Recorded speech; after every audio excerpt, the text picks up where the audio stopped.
Hello students, कैसे हैं आप लोग। चलिए, ये वीडियो नंबर 12 है।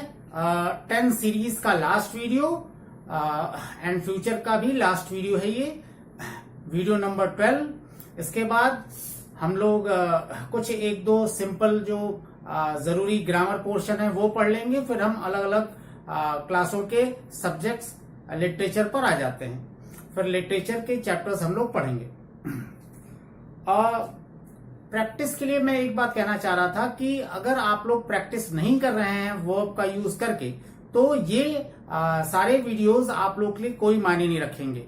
फिर बाद में ये होगा कि टेंस पढ़ा तो लेकिन समझ में नहीं आया या ऑन द टंग नहीं हुआ। इसलिए ख्याल रखिए मेरी इस बात का कि आप लोगों को जरूर से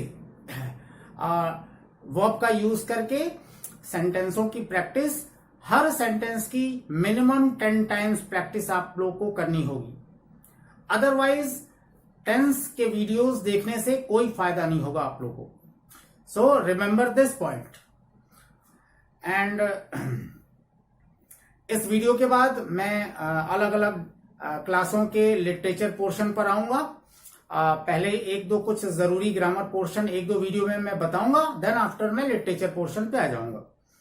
और एक चीज और स्टूडेंट्स, आप लोग से मैं कहना चाह रहा हूं कि बहुत सारा कंफ्यूजन पेरेंट्स के और स्टूडेंट्स के बीच है कि अचानक जो एजुकेशन का सिस्टम है, स्टडी का जो तरीका है वो बदल गया है कोरोना वायरस के रीजन से। दैट्स वाई काफी स्टूडेंट्स और पेरेंट्स भी कंफ्यूज हैं, क्या करें, ऐसे कैसे पढ़ाई होगा। No fees no school. जब गर्मियों में 1.5 महीने स्कूल बंद रहते थे तब सारे पेरेंट्स फीस देते थे, तब ये बात नहीं कहते थे नो स्कूल नो फीस। तब ये 1.5 महीने की फीस यूं ही दे दिया करते थे। एंड अगर हम देखें आईसीएसई बोर्ड के इलाहाबाद के जितने भी स्कूल हैं उन सभी स्कूलों में ठीक से पढ़ाते नहीं है टीचर्स, और फीस हर मंथ की फुल डेवलपमेंट चार्ज से लेकर लाइट चार्ज, इलेक्ट्रिसिटी, ये वो सारे फीस जमा करते हैं पेरेंट्स और कुछ भी नहीं बोलते हैं। ये इलाहाबाद का हाल है। तो कम से कम हम आपकी तो बहुत अच्छे से पढ़ाई करवा रहे हैं, इस बात को ध्यान में रखिएगा। और 9th क्लास में जो बीहाइव सब्जेक्ट है इंग्लिश लिटरेचर का, उसमें जो द फन वी हैव एक चैप्टर था, फर्स्ट चैप्टर था, जिसमें बताया जाता था कि फ्यूचर के टीचर कैसे रहेंगे, किस तरह से पढ़ाई 2050 के बारे में था। तो आपको ये समझिए कि आने वाला जो फ्यूचर है आप लोगों का पढ़ाई का, वो इसी तरह से ऑनलाइन ही होने वाला है।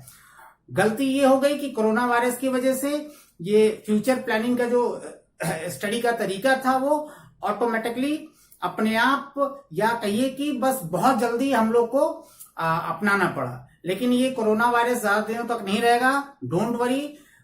आखिर में इसकी हार निश्चित है और जल्दी ही ये हार भी जाएगा। हम लोग के जो फर्म डिटर्मिनेशन है इस बीमारी से लड़ने की, उससे हम लोग इसको हरा देंगे डेफिनेटली, जान लीजिए आप लोग। तो स्टूडेंट्स, ऑनलाइन पढ़ाई को लेकर कंफ्यूज मत होइए। ये हम लोग का फ्यूचर का पढ़ने का तरीका है और हमें अपना लेना चाहिए। एक चीज और मैं कहना चाहता हूं कि ऑनलाइन स्टडी के बहाने हमेशा आप लोग के हाथ में मोबाइल नहीं होना चाहिए। मोबाइल का यूज समय समय पर पढ़ने के रीजन से ही कीजिए, अदरवाइज आप हैबिचुअल हो जाएंगे, एडिक्ट हो जाएंगे और फिर पढ़ाई से आपका मन भटक जाएगा।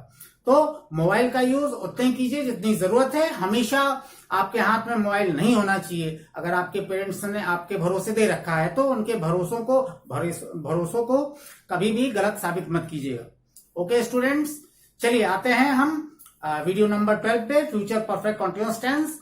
डेफिनेशन देख लेते हैं, इसका क्या डेफिनेशन है। इस डेफिनेशन से तो यही पता चल रहा है कि फ्यूचर में कोई काम कुछ समय से कंटिन्यू रहेगा, जारी रहेगा। अब आपने प्रेजेंट कंटिन्यूअस टेंस पढ़ा था, उसी से related present perfect continuous tense था।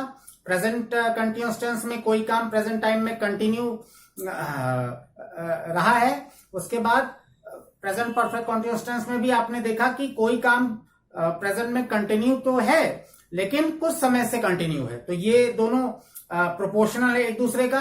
देन पास्ट में भी आप लोगों ने देखा था past continuous and past perfect continuous, ये भी दोनों सेम ही था लगभग। कोई काम कंटिन्यू है और कोई काम कुछ समय से कंटिन्यू है। सेम वे फ्यूचर में भी इससे पहले फ्यूचर कंटिन्यूअस टेंस हम लोगों ने पढ़ा था, कोई काम फ्यूचर में जारी होगा, कंटिन्यू रहेगा। उसी सेंस में अब उसके बाद ये जो लास्ट फ्यूचर का वीडियो है, फ्यूचर परफेक्ट कंटिन्यूअस टेंस, इसमें भी फ्यूचर में कोई काम कंटिन्यू रहेगा, लेकिन कुछ समय से एक अवधि, एक पीरियड से कोई काम हो रहा होगा। तो इसका डेफिनेशन यही कहता है कि फ्यूचर टाइम में कोई भी काम कंटिन्यू रहेगा, हो रहा होगा, जारी होगा, चल रहा होगा। तो ये स्टूडेंट्स डेफिनेशन था।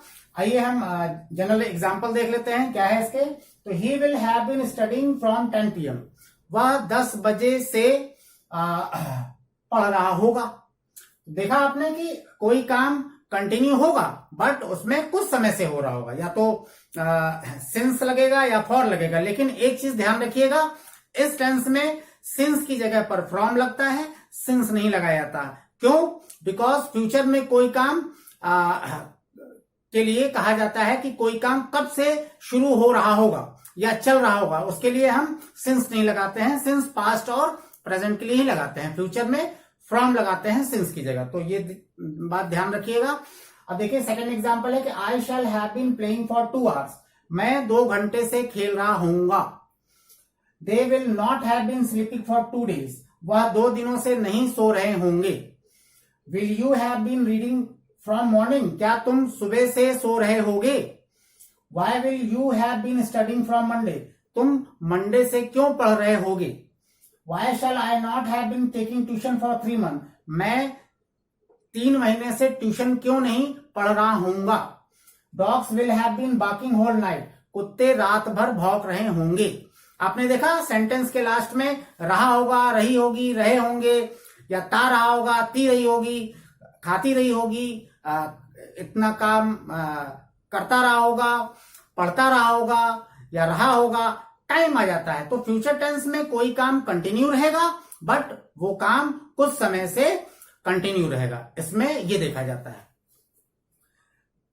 चलिए रूल्स पढ़ लेते हैं। पॉजिटिव सेंटेंस में ऑल सब्जेक्ट के साथ शैल या विल लगाइए, देन हैव बीन लग जाएगा, देन वर्ब का फोर्थ फॉर्म एंड लास्ट में फ्रॉम या फॉर लगेगा।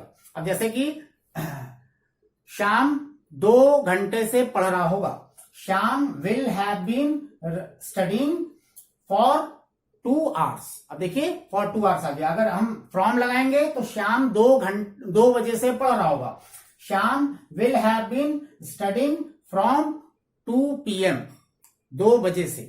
तो पॉइंट ऑफ टाइम है ये, पॉइंट ऑफ टाइम के लिए फ्रॉम लगा देते हैं और पीरियड ऑफ टाइम के लिए फॉर लगा देते हैं, जो प्रेजेंट और पास्ट में लगाते थे। देन नेगेटिव में आता है। नेगेटिव में श्याम 2 घंटे से नहीं पढ़ रहा होगा, तो Shyam will not have been studying for 2 hours, या श्याम 2 बजे से नहीं पढ़ रहा होगा, Shyam will not have been studying from 2 PM या 2 AM, कुछ भी लगा सकते हैं आप। अब आते हैं इंट्रोगेटिव में। इंट्रोगेटिव में शैल या विल पहले आ जाता है। तो क्या श्याम 2 बजे से पढ़ रहा होगा, तो श्याम सिंगुलर है, सिंगुलर के लिए भी विल लगाते हैं। Will Shyam have been studying 2 बजे से फ्रॉम 2 PM या 2 AM। श्याम, क्या श्याम 2 घंटे से पढ़ रहा होगा, तो will Shyam have been studying for 2 hours, ये आपका हो जाएगा। और इसी में इंट्रोगेटिव सेंटेंस में ही इंट्रोनेगेटिव आ जाएगा। क्या श्याम 2 घंटे से नहीं पढ़ रहा होगा, तो हैव बीन के पहले नॉट लगा दीजिए, नॉट हैव बीन हो जाएगा।